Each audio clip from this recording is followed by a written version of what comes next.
Moby Dick, by Herman Melville, chapters 55 to 58. Chapter 55. Of the Monstrous Pictures of Whales.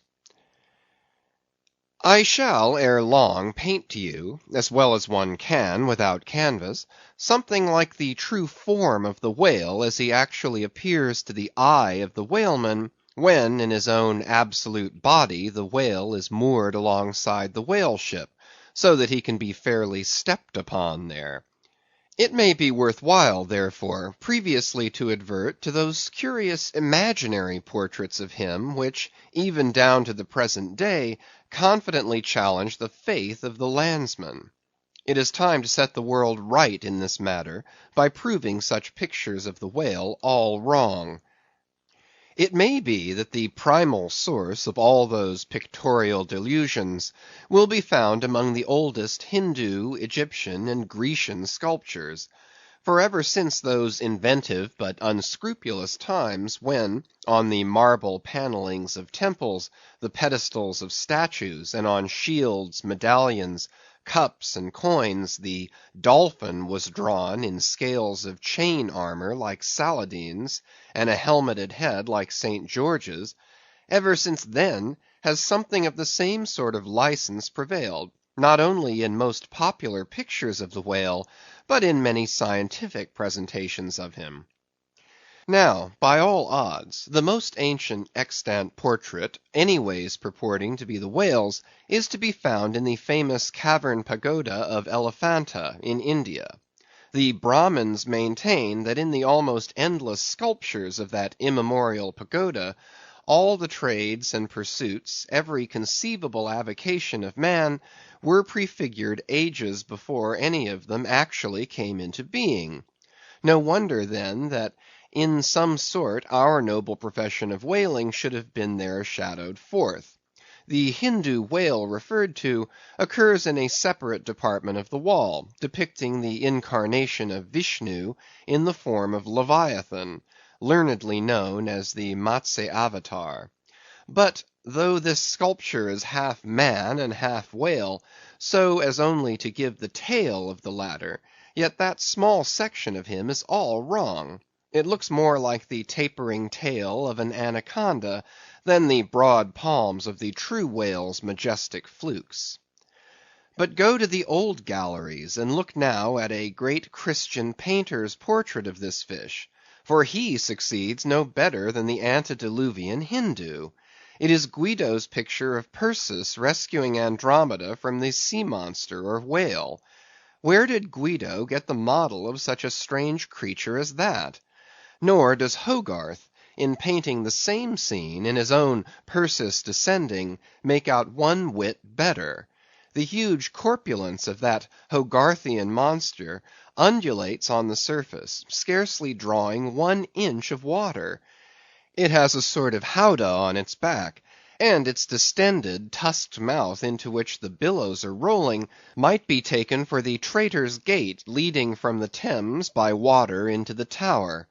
Then there are the Prodromus whales of old Scotch Sibbald, and Jonah's whale as depicted in the prints of old Bibles and the cuts of old primers.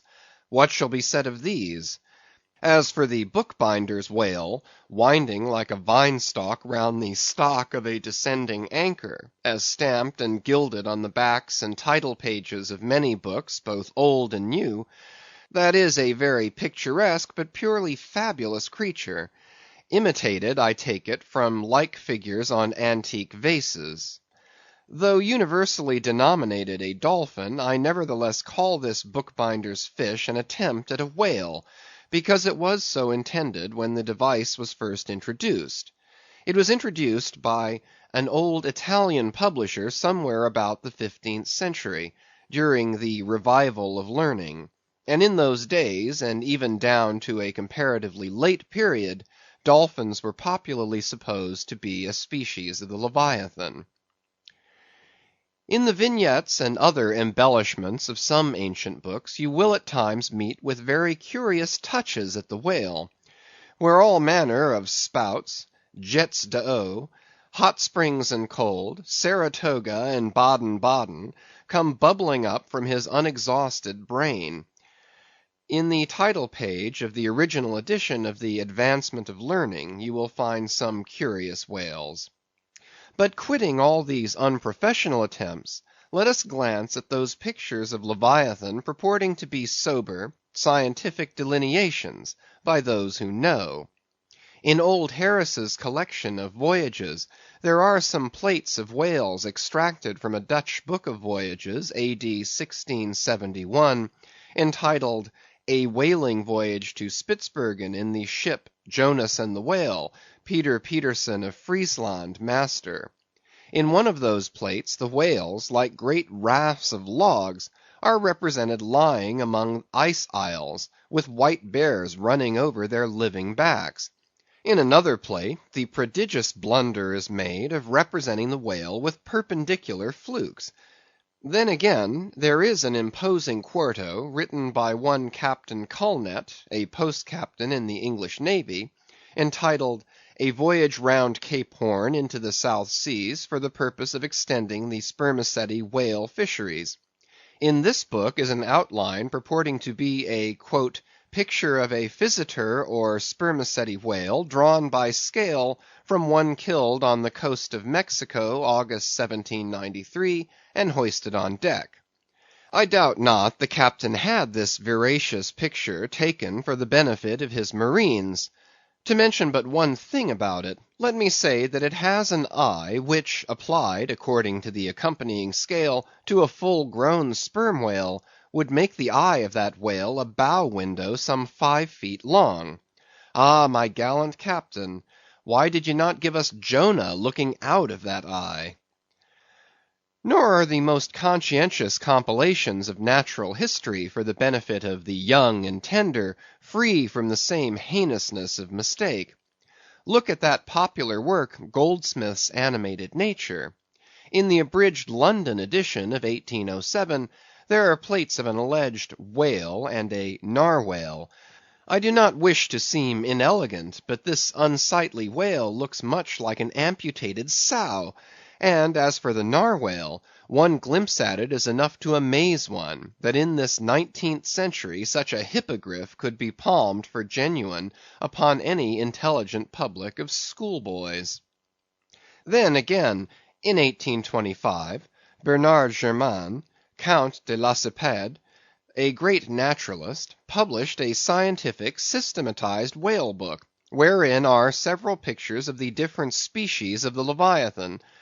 All these are not only incorrect, but the picture of the Mysticetus or Greenland whale, that is to say the right whale, even Scoresby, a long experienced man as touching that species, declares not to have its counterpart in nature. But placing of the cap sheaf to all this blundering business was reserved for the scientific Frederick Cuvier, brother to the famous Baron. In 1836, he published a natural history of whales, in which he gives what he calls a picture of the sperm whale. Before showing that picture to any Nantucketer, you had best provide for your summary retreat from Nantucket. In a word, Frederick Cuvier's sperm whale is not a sperm whale, but a squash. Of course he never had the benefit of a whaling voyage; such men seldom have. But whence he derived that picture, who can tell?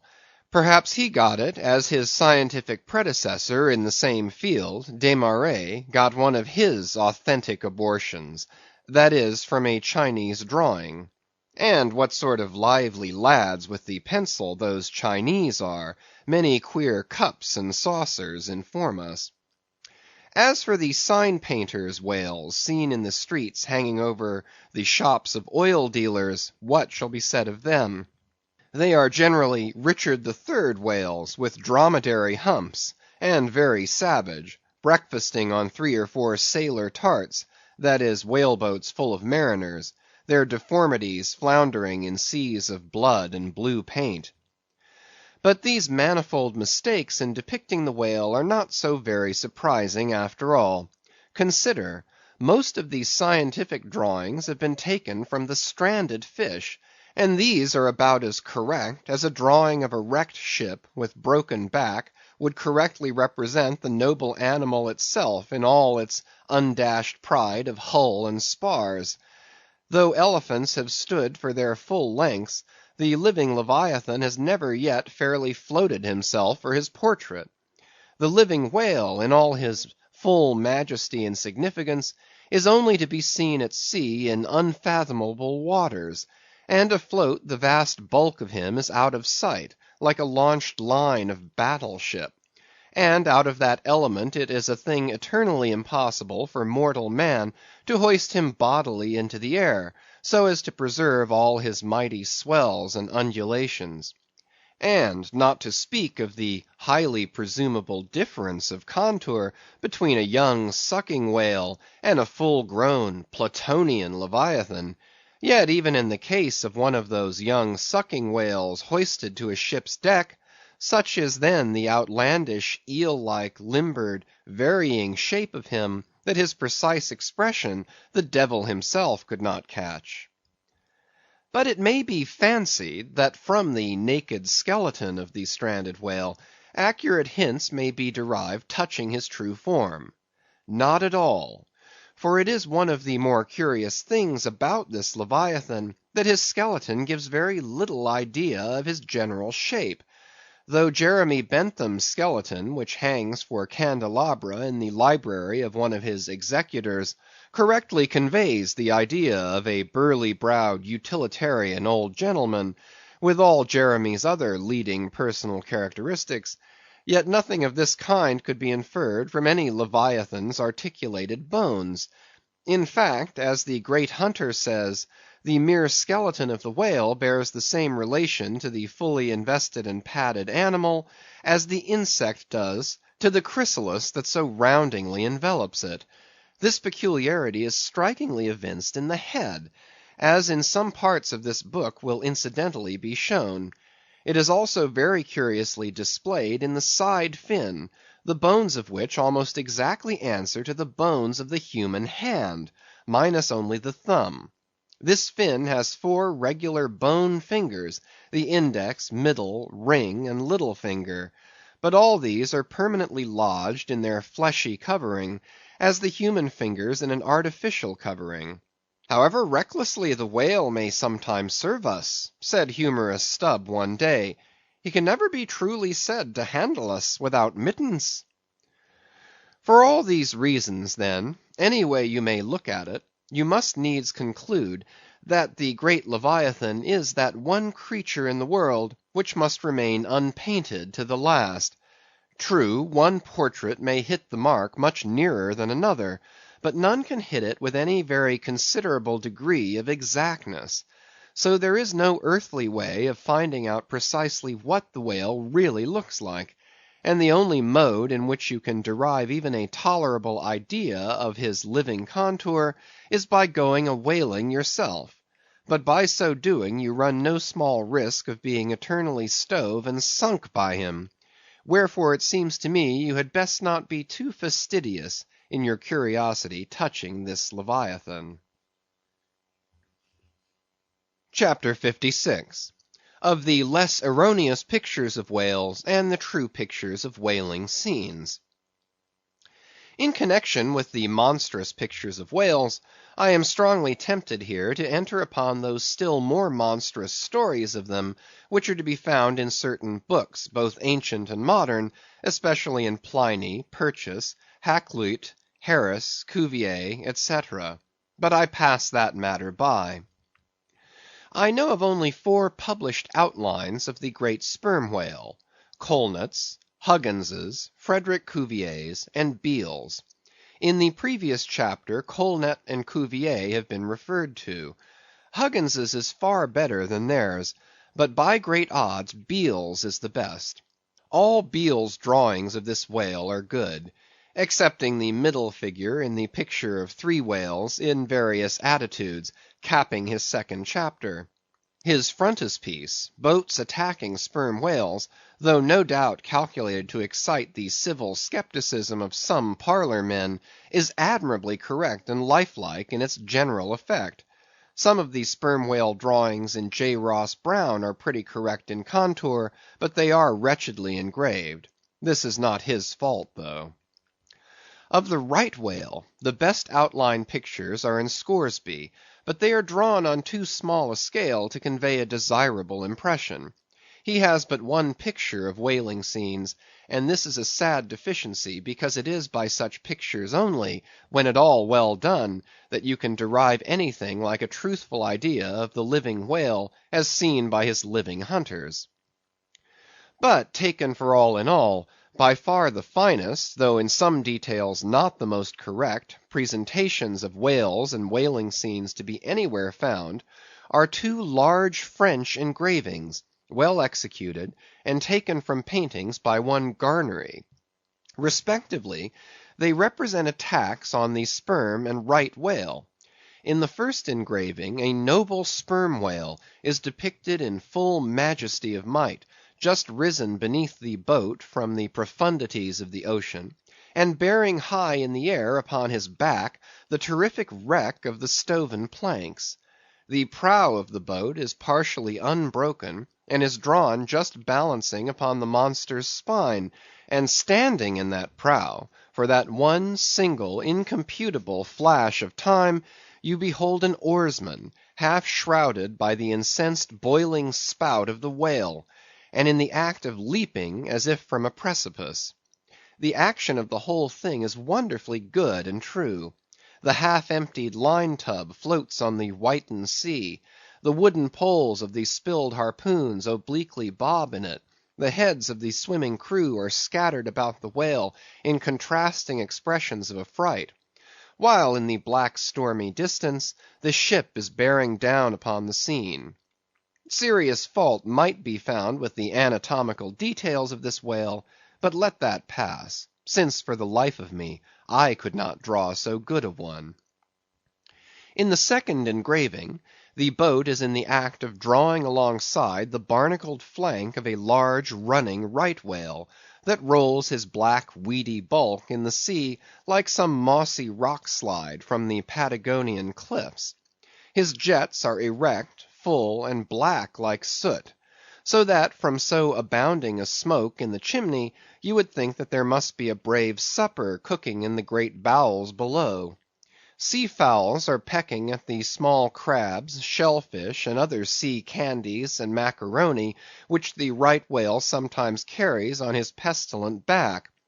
And all the while, the thick-lipped Leviathan is rushing through the deep, leaving tons of tumultuous white curds in his wake, and causing the slight boat to rock in the swells like a skiff caught nigh the paddle wheels of an ocean steamer. Thus the foreground is all raging commotion, but behind, in admirable artistic contrast, is the glassy level of a sea becalmed, the drooping unstarched sails of the powerless ship, and the inert mass of a dead whale, a conquered fortress, with the flag of capture lazily hanging from the whale pole inserted into his spout-hole. Who Garnery, the painter, is or was, I know not, but my life for it, he was either practically conversant with his subject, or else marvellously tutored by some experienced whaleman. The French are the lads for painting action. Go and gaze upon all the paintings of Europe, and where will you find such a gallery of living and breathing commotion on canvas, as in that triumphal hall at Versailles, where the beholder fights his way pell-mell through the consecutive great battles of France, where every sword seems a flash of the northern lights, and the successive armed kings and emperors dash by like a charge of crowned centaurs. Not wholly unworthy of a place in that gallery are these sea-battle pieces of Garnery. The natural aptitude of the French for seizing the picturesqueness of things seems to be peculiarly evinced in what paintings and engravings they have of their whaling scenes. With not 1/10 of England's experience in the fishery, and not the 1,000th part of that of the Americans, they have nevertheless furnished both nations with the only finished sketches at all capable of conveying the real spirit of the whale hunt. For the most part, the English and American whale draughtsmen seem entirely content with presenting the mechanical outline of things, such as the vacant profile of the whale, which, so far as picturesqueness of effect is concerned, is about tantamount to sketching the profile of a pyramid. Even Scoresby, the justly renowned right whaleman, after giving us a stiff, full length of the Greenland whale, and 3 or 4 delicate miniatures of narwhales and porpoises, treats us to a series of classical engravings of boat hooks, chopping knives, and grapnels, and, with the microscopic diligence of a Leeuwenhoek, submits to the inspection of a shivering world 96 facsimiles of magnified Arctic snow crystals. I mean no disparagement to the excellent voyager. I honor him for a veteran. But in so important a matter, it was certainly an oversight not to have procured for every crystal a sworn affidavit taken before a Greenland justice of the peace. In addition to those fine engravings from Garnery, there are 2 other French engravings worthy of note, by someone who subscribes himself H. Duran. One of them, though not precisely adapted to our present purpose, nevertheless deserves mention on other accounts. It is a quiet noon scene among the isles of the Pacific. A French whaler anchored inshore in a calm, and lazily taking water on board, the loosened sails of the ship, and the long leaves of the palms in the background, both drooping together in the breezeless air. The effect is very fine, when considered with reference to its presenting the hardy fishermen under one of their few aspects of oriental repose. The other engraving is quite a different affair. The ship hove to on the open seas, and in the very heart of the leviathanic life, with a right whale alongside. The vessel, in the act of cutting in, hove over to the monster as if to a quay; and a boat, hurriedly pushing off from this scene of activity, is about giving chase to whales in the distance. The harpoons and lances lie levelled for use; 3 oarsmen are just setting the mast in its hole, while from a sudden roll of the sea, the little craft stands half erect out of the water, like a rearing horse. From the ship, the smoke of the torments of the boiling whale is going up like the smoke over a village of smithies; and to windward, a black cloud, rising up with earnest of squalls and rains, seems to quicken the activity of the excited seamen. CHAPTER 57. Of Whales in Paint, in Teeth, in Wood, in Sheet Iron, in Stone, in Mountains, in Stars. On Tower Hill, as you go down to the London docks, you may have seen a crippled beggar, or kedger, as the sailors say, holding a painted board before him, representing the tragic scene in which he lost his leg. There are 3 whales and 3 boats, and one of the boats, presumed to contain the missing leg in all its original integrity, is being crunched by the jaws of the foremost whale. Any time these 10 years, they tell me, has that man held up that picture, and exhibited that stump to an incredulous world. But the time of his justification has now come. His 3 whales are as good whales as were ever published in Wapping, at any rate, and his stump as unquestionable a stump as any you will find in the western clearings. But though forever mounted on that stump, never a stump speech does the poor whaleman make, but with downcast eyes stands ruefully contemplating his own amputation. Throughout the Pacific, and also in Nantucket and New Bedford and Sag Harbor, you will come across lively sketches of whales and whaling scenes, graven by the fishermen themselves on sperm whale teeth, or ladies' busks wrought out of the right whalebone, or other like scrimshander articles, as the whalemen call the numerous little ingenious contrivances they elaborately carve out of the rough material in their hours of ocean leisure. Some of them have little boxes of dentistical looking implements, specially intended for the scrimshandering business. But in general they toil with their jackknives alone, and with that almost omnipotent tool of the sailor, they will turn you out anything you please, in the way of a mariner's fancy. Long exile from Christendom and civilization inevitably restores a man to that condition in which God placed him, i.e., what is called savagery. Your true whale hunter is as much a savage as an Iroquois. I myself am a savage, owing no allegiance but to the king of the cannibals, and ready at any moment to rebel against him. Now, one of the peculiar characteristics of the savage, in his domestic hours, is his wonderful patience of industry. An ancient Hawaiian war club or spear paddle, in its full multiplicity and elaboration of carving, is as great a trophy of human perseverance as a Latin lexicon. For with but a bit of broken sea shell or a shark's tooth, that miraculous intricacy of wooden network has been achieved, and it has cost steady years of steady application. As with the Hawaiian savage, so with the whale sailor savage.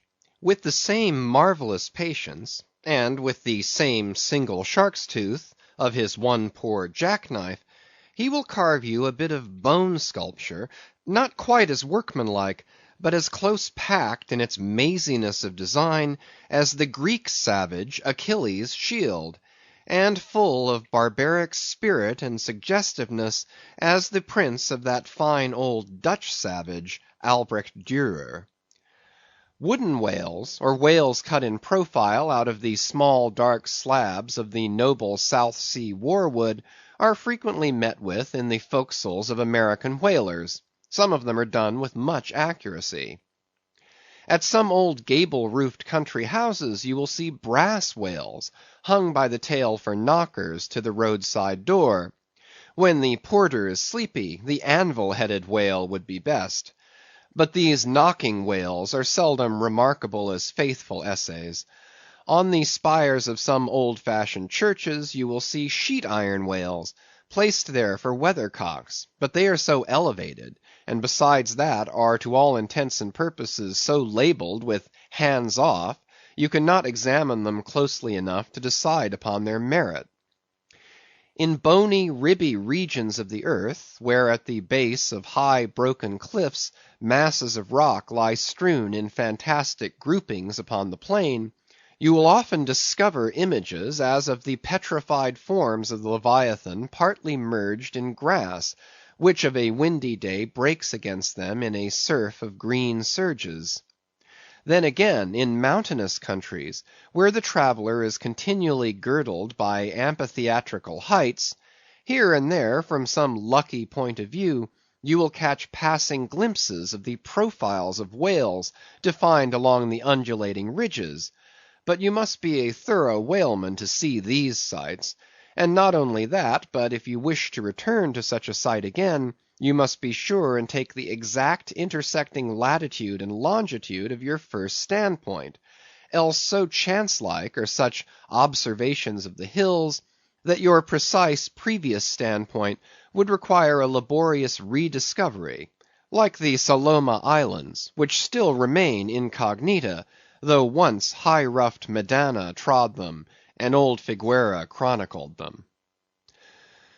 Nor, when expandingly lifted by your subject, can you fail to trace out great whales in the starry heavens, and boats in pursuit of them, as when, long filled with thoughts of war, the Eastern nations saw armies locked in battle among the clouds.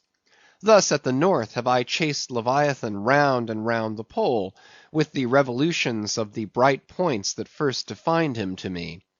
And beneath the effulgent Antarctic skies, I have boarded the Argo Navis, and joined the chase against the starry Cetus, far beyond the utmost stretch of Hydrus and the flying fish.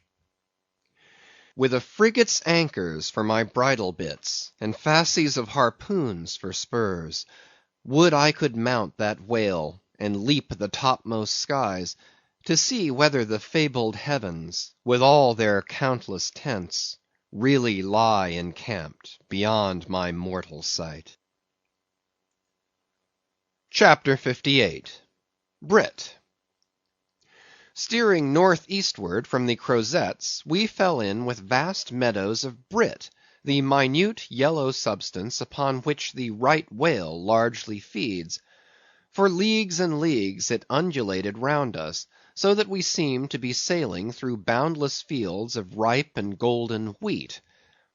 On the second day, numbers of right whales were seen, who, secure from the attack of a sperm whaler like the Pequod, with open jaws sluggishly swam through the Brit, which, adhering to the fringing fibres of that wondrous Venetian blind in their mouths, was in that manner separated from the water that escaped at the lip.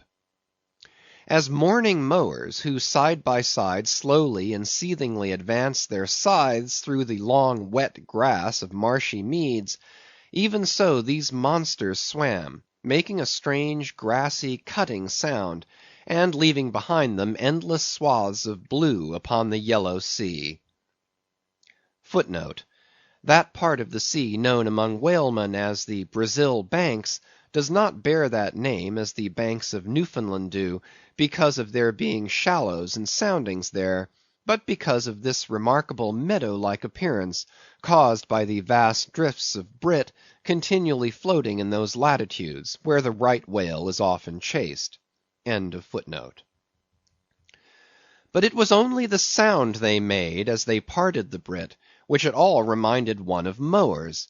Seen from the mastheads, especially when they paused and were stationary for a while, their vast black forms looked more like lifeless masses of rock than anything else; and as in the great hunting countries of India, the stranger at a distance will sometimes pass on the plains recumbent elephants without knowing them to be such, taking them for bare blackened elevations of the soil, even so often for him who for the first time beholds this species of leviathans on the sea. And even when recognized at last, their immense magnitude renders it very hard really to believe that such bulky masses of overgrowth can possibly be instinct in all parts with the same sort of life that lives in a dog or a horse. Indeed, in other respects, you can hardly regard any creatures of the deep with the same feelings that you do of those of the shore. For though some old naturalists have maintained that all creatures of the land are of their kind in the sea, and though taking a broad general view of the thing, this may very well be, yet coming to specialties, where, for example, does the ocean furnish any fish that in disposition answers to the sagacious kindness of the dog? The accursed shark alone can in any generic respect be said to bear comparative analogy to him. But though to landsmen in general the native inhabitants of the seas have ever been regarded with emotions unspeakably unsocial and repelling, though we know the sea to be an everlasting terra incognita, so that Columbus sailed over numberless unknown worlds to discover his one superficial western one; though by vast odds the most terrific of all mortal disasters have immemorially and indiscriminately befallen tens and hundreds of thousands of those who have gone upon the waters; though but a moment's consideration will teach that however baby man may brag of his science and skill, and however much, in a flattering future, that science and skill may augment, yet forever and forever, to the crack of doom, the sea will insult and murder him, and pulverize the stateliest, stiffest frigate he can make.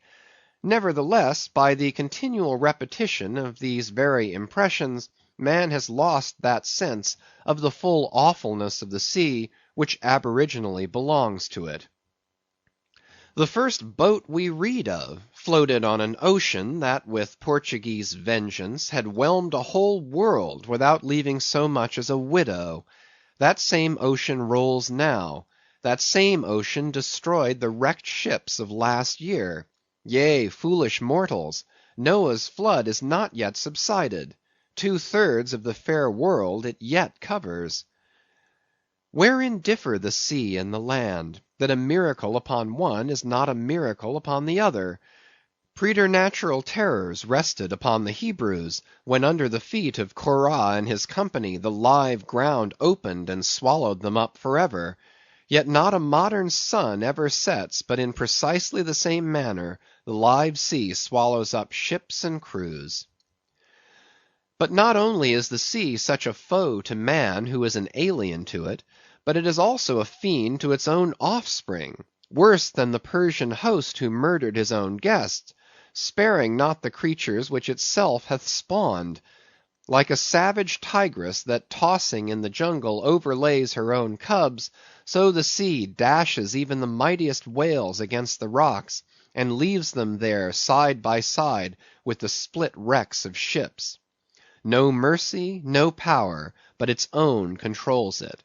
Panting and snorting like a mad battle steed that has lost its rider, the masterless ocean overruns the globe. Consider the subtleness of the sea, how its most dreaded creatures glide under water, unapparent for the most part, and treacherously hidden beneath the loveliest tints of azure. Consider also the devilish brilliance and beauty of many of its most remorseless tribes, as the dainty embellished shape of many species of sharks. Consider once more the universal cannibalism of the sea, all whose creatures prey upon each other, carrying on eternal war since the world began. Consider all this, and then turn to this green, gentle, and most docile earth. Consider them both, the sea and the land, and do you not find a strange analogy to something in yourself? For as this appalling ocean surrounds the verdant land, so in the soul of man there lies one insular Tahiti, full of peace and joy, but encompassed by all the horrors of the half-known life. God keep thee. Push not off from that isle. Thou canst never return.